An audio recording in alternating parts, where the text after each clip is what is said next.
So Deus Ex is a name that's been around for a long time in the gaming world, but to be honest, I don't know a damn thing about it. Like, I've never played any of the other previous titles before, so if you're expecting me to be comparing it to the previous ones, you might as well go ahead and hit the trail like a horse turd, because that ain't gonna be happening. But what I did get to do is, take a good look at how the game plays for somebody who's new to the series, who has never played the game before.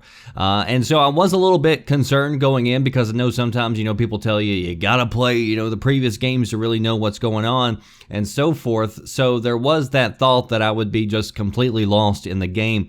But to be honest, I really didn't think this is one of those games where you gotta play the others before you pick it up. Like, if you're like me and you never played the others before, I think it was just fine. I mean, it'll probably enhance that experience for you. You'll probably know more about it, but I was able to follow along just fine. And one thing that they do have in the beginning of the game that I do like, that really should be an option for any game that, has previous titles where they all link together, is they had a video that I think was like 12 minutes long that goes through and breaks down everything that happened in the previous title. So it did a good job of bringing you up to date, telling you what's happening in the world.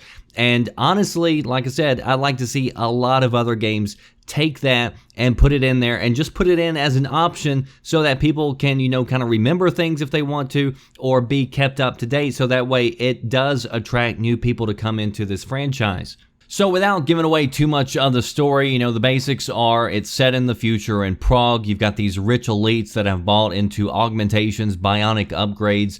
And then you've got the naturals, the people like me and you, the people who don't have any sort of augmentation.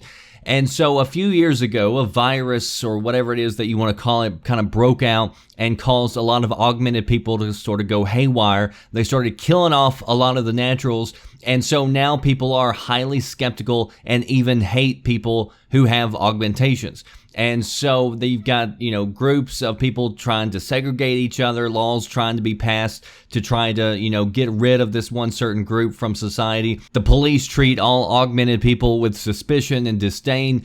And it's clear that, the devs were trying to take some part of real world politics, sensitive topics, and trying to work it into the game, which I know a lot of people have sort of bashed this game over, but I honestly think it's pretty cool. I think it's ballsy, and I like that. And so anyway, the story dives into the world of conspiracy, false flag attacks, shadowy governments, which is right up my alley.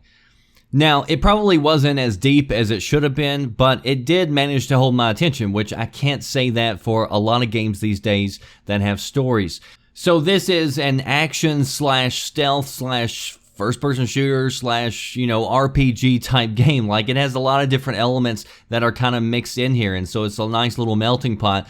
And what I really love about this game is just how many choices you have as a player. If you want to play the entire game without killing anybody, you want to go entirely stealthy, then you can do that. You can go sneaking through vents, hacking doors, finding alternate routes, and I think that's probably the best way to enjoy the game. But if you want to go balls to the wall, just blow the hell out of everybody, you can do that too. You got a lot of different weapons, a lot of different tools at your disposal, and this is really where the game shines, when you realize as you're playing just how many different ways you could have approached that one particular area.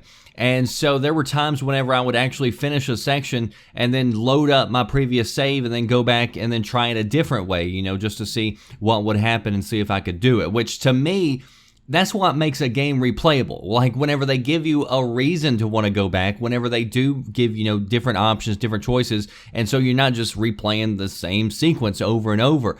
And so I think this is a game where you can go back and you could enjoy another playthrough and try a totally different way to work through the game. So the main story is pretty meaty. I would just estimate that it's going to take you somewhere in the neighborhood of 12 hours to beat that if you just stayed on the main path and didn't veer off a whole lot. But there are a lot of side missions to do, and normally I hate side missions. I hate quests because so many of them feel repetitive, go fetch quests and things like that. But these they actually did a really good job with. And so I would actually encourage you to play a lot of the side missions, because not only are they a lot of fun, most of them, but also you get an experience which you can spend those points on, to increase your augmentations.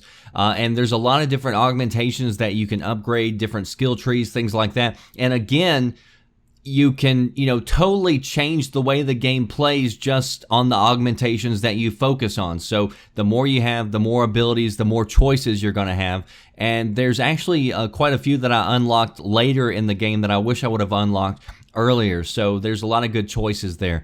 And it honestly reminds me a lot of Dishonored, which you may remember that I loved that game. Now, I don't think it felt as smooth as Dishonored did. Like, to me, Dishonored felt really great. The combat, everything did. But on this game, sometimes the combat felt a little clunky. Sometimes I would run into invisible walls and things like that. So it didn't feel as crisp as Dishonored, but it did remind me a lot, just in the sense of how many, different options you have, and as far as the different powers and things like that. As far as the things that I didn't really care for, you do use up your augmentation power quite rapidly, but I guess at the same time that you would probably be way OP'd if they did give you a lot of, battery juice or whatever. But I also didn't like how every time you wanted to take somebody out, and you did that by hand, the screen would go blank for a couple of seconds, and then you had to watch this like cutscene type animation, which that got really old by the time I got to the end of the game. Like, it almost made me want to avoid taking people out by hand just so I didn't have to sit through that. So I wish they would have, gave you the option to whether to skip that or whatever else, or just done it in game without having to go through a cutscene. Another thing that really got on my nerves was the lip sync in this game. It's probably the worst I've seen in a game in a long time for a game that's supposed to be AAA. I felt like I was sitting there watching one of those, old kung fu movies. And sometimes the AI can also be really dumb. But my final complaint would be that by the end of it, I didn't really feel like the ending completed like it should have. Like, I just didn't feel, I guess, complete by the end of it. And I know they got to leave room for, for the next installment, but to me, I would have liked to have seen a lot more of those doors closed. But overall, I first started out the game and I wasn't that impressed with it.